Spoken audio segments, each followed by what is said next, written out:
and welcome to New Jersey Politics with Laura Jones. I am Laura Jones, and we are so glad to have you here. Today, we are talking about how lawmakers in Trenton are spending your money. It is budget season in New Jersey, and Governor Murphy laid out his spending plan for the state back in the winter, and that plan included a check he said would be about $700 going back to many of New Jersey taxpayers. But now it's up to the state legislature to iron out all of the details, and they have until June 30th to approve the state budget. Our guests include one of the newest members of the state Senate, Republican Ed Durr from South Jersey. He's standing by. First up, we have State Senator Andrew Zwicker. He is a Democrat who represents New Jersey's 16th legislative district, and that takes in parts of Hunterdon, Mercer, and Somerset counties. He's also on the Budget and Appropriations Committee, as well as Higher Education, Labor, and Military and Veterans Affairs. Senator, so good to see you here. Thanks for having me, Laura. Well, let's talk a little bit about the Senate Budget Committee. Just wrapped up its hearings for the 2022-23 budget. Now, included in this report is an update on state revenues, and right now it looks like the state, we've got a surplus upwards of $7-8 billion. However, economists are saying, not so fast, plan for a recession. So what can you tell us a little bit about budget season? You have until the 30th to approve a budget. What can you tell us? So first, we started off with 2 sessions for the public to hear what the priorities were from so many different groups, and that was just great. So a couple of weeks apart, everyone came in. We did it by Zoom, so even more people than normal could participate. Then we had all the various departments come in and talk about their budget priorities. And as you said, we're in an unusual situation this year, $7 billion extra revenue. And so there's a couple of things we have to decide. It's a lot of money. And so part of it, as you said in your opening, is, okay, a lot of economists are saying that there's a recession coming. Let's plan for that. Let's put some money aside for what we would call a rainy day fund. We're also talking about paying down some of the debt that the state has incurred, because just like your credit card, there's interest on that debt, and the more you can pay off now, the more you can save down the road. And the last one is tax relief for New Jerseyans, right? We've come out of more than 2 years of a global health pandemic and an economic crisis. And so taking some of this money and figuring out how we can help taxpayers get a little relief this year is also on our priority list. Right, right. Senator Paul Sarlo, chair of the Budget Committee, he was saying that he also wants to see some language restored to the budget that gives the legislature shared responsibility to approve the spending of the federal coronavirus recovery funds. Senate President agrees. What do you think? Absolutely. Look, the legislature is a co-equal branch of government. Again, billions of dollars have come in from the federal government. And so ensuring that the governor's office and his staff, the legislative staff, are together working on how can we best use this unprecedented level of funding is key. And so we're going to make sure that that language is put back into the budget. Yeah. So back in March, we'll just say winter, the governor laid out his spending plan. And one of the first things that, one of the takeaways was, hey, we want to make sure that property taxpayers get some money back, because they were expecting more money back, upwards of like about $700. Is that still on the table? Can we maybe expect more back? We're negotiating this right now. The governor has proposed a program that he calls the Anchor program. It's a version of tax relief programs that we've had in place in the legislature for some time. There's no doubt we're going to increase it. It's too soon to say what that amount might be. But look, we understand, as a member of the Senate, I see what it costs to fill up a tank of gas. I see what it costs to go to the grocery store. Things are gotten very expensive. Inflation is at a very high rate. And so we're going to do something and make sure that we get some of this money back into the people of New Jersey's pockets. Right. Well, and again, you have until June 30th when New Jersey must have that state spending plan. The budget has to be approved. What are some of the things do you think will be making headlines, and any other legislative priorities that we might be hearing about, aside from can we give people money back? Because it is our tax dollars that had to pay the extra gas tax and the taxes on everything that has generated this surplus. Yeah, so Laura, so my staff and the entire legislature staff has spent the last 2 years just helping constituents with a couple of things. Unemployment issues, that's been a real concern, trying to get an appointment with motor vehicles. And underneath all of that is a real problem with the aging of our computer infrastructure. This is an expensive thing, but this is something critically important because that computer infrastructure, when you log on to file an unemployment claim or you try to make an appointment to get your driver's license renewed, if that doesn't work properly, then that leads to all sorts of other issues. I have constituents who have waited months and months to get an unemployment check back from the state. So one of the things that we're also working on, given that we have this extra money, is it's time to upgrade our computer systems. It's been decades, written in languages that are now obsolete. So what a perfect time as we talk about rebuilding our infrastructure, our roads and our bridges, to also talk about the infrastructure most of us don't think about, but that computer infrastructure that helps our government run. Right, right. And because so much, especially during COVID, you didn't have options. You had to do things online, and don't get me started about MVC, but like you said, those unemployment, people depend on that. They couldn't physically go to offices because they are closed. You couldn't get into unemployment office. You couldn't get into the MVC. I don't know that I still can get into the MVC. I have a colleague who waited hours trying to get a real ID. And then in the end, after hours, was told the documentation was wrong, come back again weeks later. I mean, that's just ridiculous. I have a constituent who waited so long for an unemployment check that she got married, changed her name, and that changing of her maiden name to her married name caused more confusion, and she was waiting extra months because of it. This shouldn't happen, right? This is 2022. These are things that are easy to fix. It takes a systemic, let's go after what's underneath it. But this is exactly the time to do that, because the frustration you're expressing, or that my staff and I deal with all the time, these are solvable things that we should not have to worry about. Right, and it's that day-to-day quality of life issues. If you have something that cutting through government red tape is difficult enough, and then if you have a computer system that you can't figure out, then that's just going to lead to really wasted time on both sides. And time is money, and frustration. Yeah. And also it's an enormous amount of mental pressure. And we're dealing at the same time with a pandemic where mental health is again front and center, and an enormous mental health crisis, especially among teenagers and among the elderly, social isolation and loneliness. This is already what we're dealing with every day. Now you add the frustration of trying to, whether it's an unemployment check, go to motor vehicles, whatever it might be. It's just another thing that we've got to figure out, and we know how to do this, solve that, as you said, bureaucratic red tape, so that our lives can just be a little simpler at this time, which is so difficult. Right, right. It sounds like something very, very fundamental, and then when it doesn't work, then everything, the wheels just lock up and you can't function. Now, aside from the budget, you have a number of other pieces of legislation pending, and with this being the end of the academic school year, I'm curious about one of your proposals, and it's to create a 12th grade post-secondary transition year pilot program. So can you tell me a little bit about what that's all about? Sure. So, we have been using the same model for school, for K through 12 school, for a long time. So we're in a much different place now. And not all students fit into school in the same way. And some students are ready for college or college courses much sooner.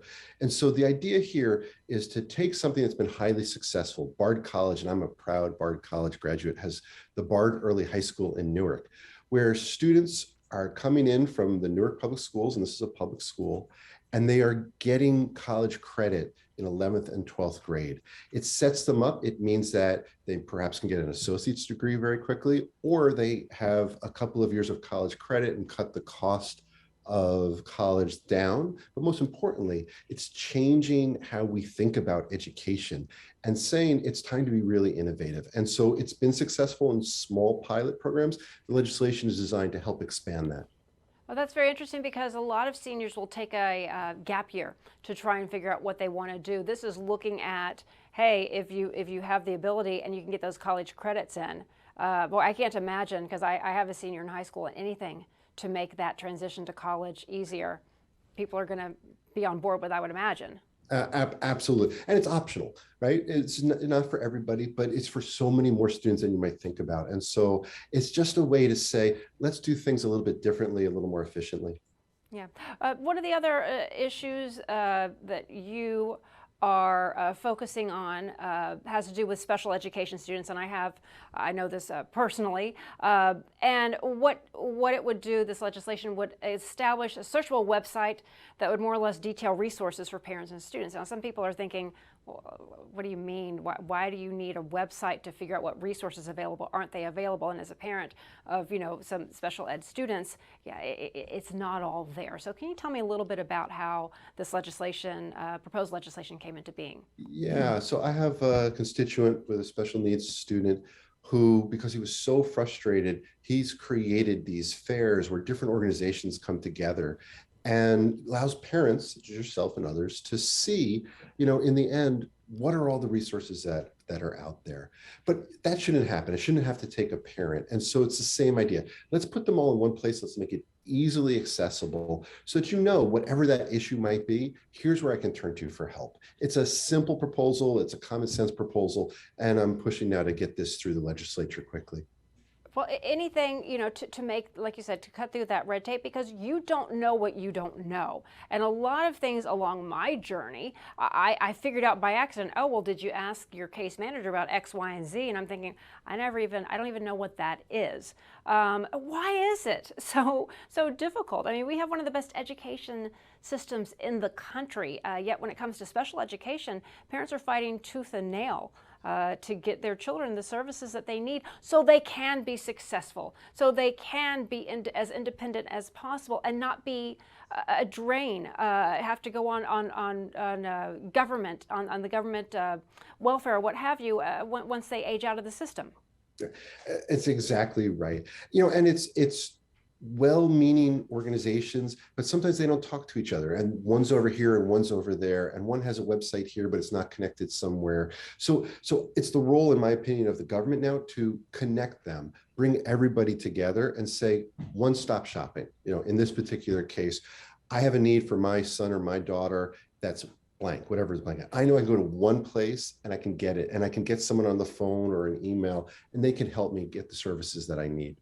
Yeah. So some of these proposals that you laid out, now that we're running out of time, how much support do you have? They sound like they would be something that that would get bipartisan support, but I don't know. Are they?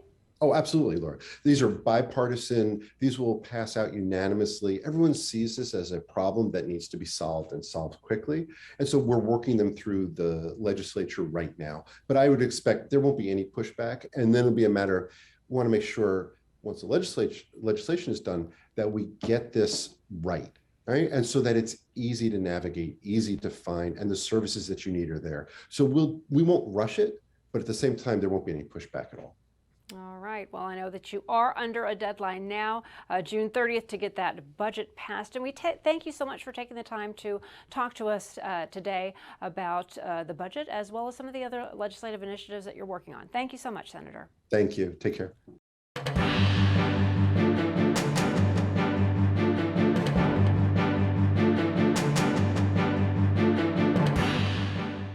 Senator Edward Durr is a Republican representing New Jersey's 3rd legislative district, and that takes in parts of Cumberland, Gloucester, and Salem counties.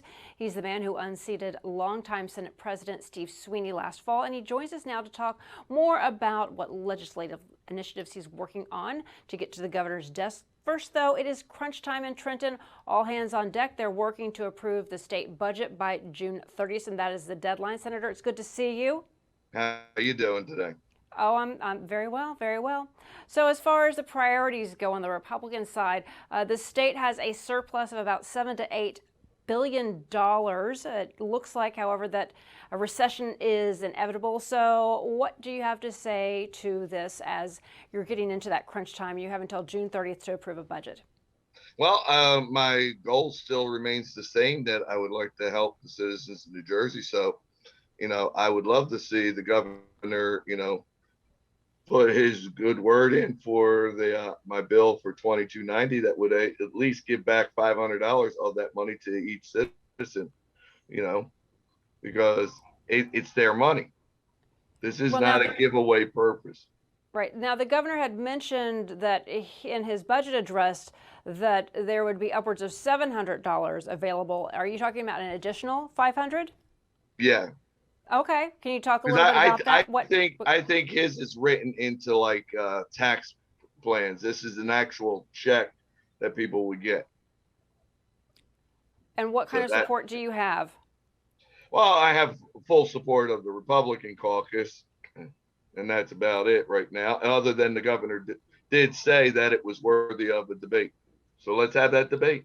Okay. All right. What are some of the other priorities, some of the other issues that you would like to see get approved when it comes to the state's spending plan? Well, I do think a better and more equitable school funding program. I think he had announced some budget cuts that might hurt some schools where other ones are getting increased that probably didn't really need it.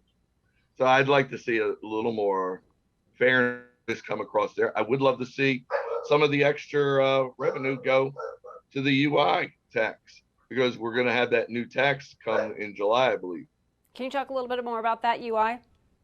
Well, you know, they say that we have no new taxes, but we're going to have that unemployment tax that comes in July. That's going to affect all the workers and with, employers. And with this extra revenue that, like you said, the $7-8 billion, he could kind of help that out and put some money into that. Yeah. So, there are different things that could be done with the money. I mean, don't get me wrong. We definitely need to save money for the rainy day and pay down some of our debt, but there's other things you can do. Right. Yeah, because the state, it is flush. They have way more revenues that they were expecting, $7 to $8 billion, but it's striking that balance between ensuring. Right. You don't hit the lottery and go out and buy $1 million house and then not be able to afford it. So you want to judicially spend it. Right. All right. Let's talk a little bit about some of the other initiatives that you have. One that caught my eye recently in the headlines has to do with drunk drivers, and it was a bill that would require if somebody's a drunk driver and they orphan children, if they kill their parents, the person responsible would then be financially accountable for the children. Do I have that right? Yes. Can you tell me a little bit more about that? Well, it was brought to my attention. Actually, this wasn't my idea. It was brought to me, and I said that makes sense. That you got to hold people accountable for their actions, and this would be holding, the individual accountable. And it's the children shouldn't suffer in this regard. It's already they're losing their parents. Now they shouldn't be financially struggling. So why not hold them financially accountable? Yeah, I think I read that there's a similar bill or law on the books in Tennessee and that you've modeled it from. Yeah, I think it was Kansas or something like that. It was like the Midwest, I think. Or Tennessee. It might have been there, yeah. Yeah. Okay, another issue. We've seen way too many shootings. And when it comes to gun rights, you've introduced a bill that would, what some say, undo some of the laws on the books, because when there is a shooting, your concern is that it's punishing those who lawfully own firearms. So can you explain a little bit about your well, package see, of bills that you're you're going on the other side of it saying undo, where I'm saying give back. They're giving back. I'm trying to give back the rights. Second Amendment assures our rights. Jersey has clamped down. We are basically a non-existent state as far as concealed carry goes. I know that some people say that given, the recent shootings that take place, but you could think of it on the other side. What if one of those individuals was a concealed carry? Maybe not all the individuals, perish in the event. Who knows? I don't know. You don't know, but don't you think they deserve that right and have that chance to defend themselves?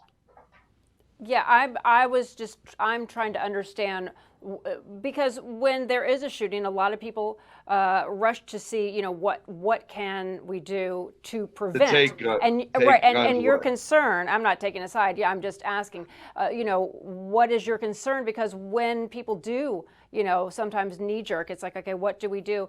those who lawfully own weapons, sometimes their rights are being infringed upon. Yeah, well, that's why I've actually introduced a whole handful of bills, and see if we can get through and get back some of these rights that have been taken away. Yeah. Now, in Florida, there was the Parents' Rights in Education that would require parental notification for LGBTQ instruction, kindergarten through third grade, and you're behind legislation or sponsoring legislation that would actually extend that, be a little bit more aggressive all the way through 12th grade, that parents would have a right or would be notified before certain topics were taught in school. Can you talk a little bit about that? Yeah, the bill is similar to, like you said, similar to Florida's, but I go to 6th grade where there's no teaching, and then from 7th on up, you have to, have a parent sign off. I mean, a parent has to sign a permission slip for a kid to go on a class trip. I think having sex education, a parent should be at least notified. What type of response are you getting back in Trenton? Because you're putting out, you're very active. You've been on the job. It's your first year. So what type of feedback or pushback are you getting, or what type of support might you be getting? I'm getting I guess a decent amount of friendliness about it, but not a whole lot of support from the Democrat side. Although a couple of my bills they did get on, and I'm hoping to see them move eventually. So, what are some of the other priorities or other legislative initiatives that you would like to see? I know that there's a New Jersey Siblings Bill of Rights that you have. I have the homeschool Bill of Rights. I also have a bill that actually is an old piece of legislation that I reintroduced that is bipartisan.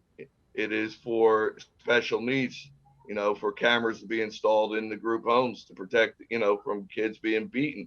There was a young man named Billy Cray who was beaten severely and died, and had there been a camera there to catch the episodes, it possibly would not have taken place. Yeah, so yeah. I'm trying to get that bill passed. Yeah, I'm familiar with the story, and it very, very, very tragic. Right now, with so much focus right now being on budget, where do you feel that you're going to be most successful? What initiatives do you really hope will make it to the governor's desk? I think I'm going to be most successful with constituent services, because my staff is probably top of the line. They have really worked hard. They've become the unemployment office for New Jersey since we got into office there. They've helped a lot of individuals. They've also helped them with DMV. I think that's where we're going to have our most success. Obviously, we are in the minority. And so I know that, it's very hard for Republicans to get bills moved, given that fact. But again, I'm going to keep trying. I'm going to keep working as hard as I can. Yeah. So whenever I say, oh, I've got, Senator Durr coming on, immediately people are like, oh, he's the one who beat Steve Sweeney. Now that you're in the state Senate, you've had a little time to get yourself acclimated and your legislative legs, so to speak. What do you think? Are you liking the job? Are you, enjoying it? Is it harder than you think? Easier than you think? What do you think? It comes back to the same question. Everybody keeps asking me, what do I think? How do I feel about the job? I don't know how I'm supposed to feel. It's just the job I'm doing. I'm hoping I'm doing it as well as I possibly can. I listen and I learn. I talk to individuals. I always reach out to my leader, Senator Orho. So I talk to individuals, and I try and take the job one day at a time. And I hope I'm making people happy that they voted for me. All right. Well, Senator Edward Durr, we thank you so much for taking the time to talk to us, and we appreciate you coming on the show and hope to have you back again. Absolutely. Thank you very much. All right. Thank you.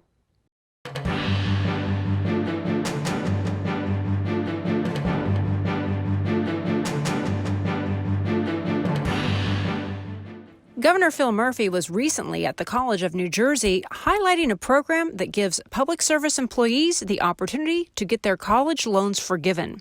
The governor encouraged more people to apply to the Public Service Loan Forgiveness Program. As the federal administration considers broad-based options for helping student borrowers, help is already available for many New Jerseyans, and that is via the Public Service Loan Forgiveness Program. A gem, but in many cases a hidden gem.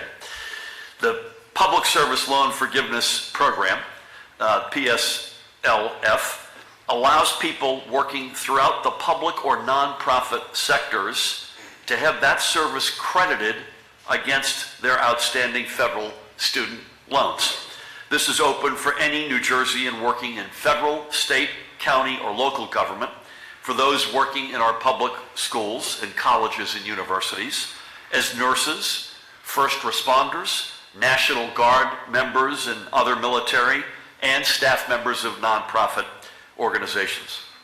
Many borrowers may not know that they qualify for loan forgiveness. There are roughly 31,000 New Jerseyans already enrolled in the program. So today is an opportunity for all of us to put this program under the spotlight that it deserves to raise awareness. The one-time waiver will allow anyone who has worked full-time in an eligible public service job since October 2007 to qualify for loan forgiveness. And that will do it for today. Thank you so much for watching New Jersey Politics with Laura Jones. I am Laura Jones, and we look forward to seeing you back here next time.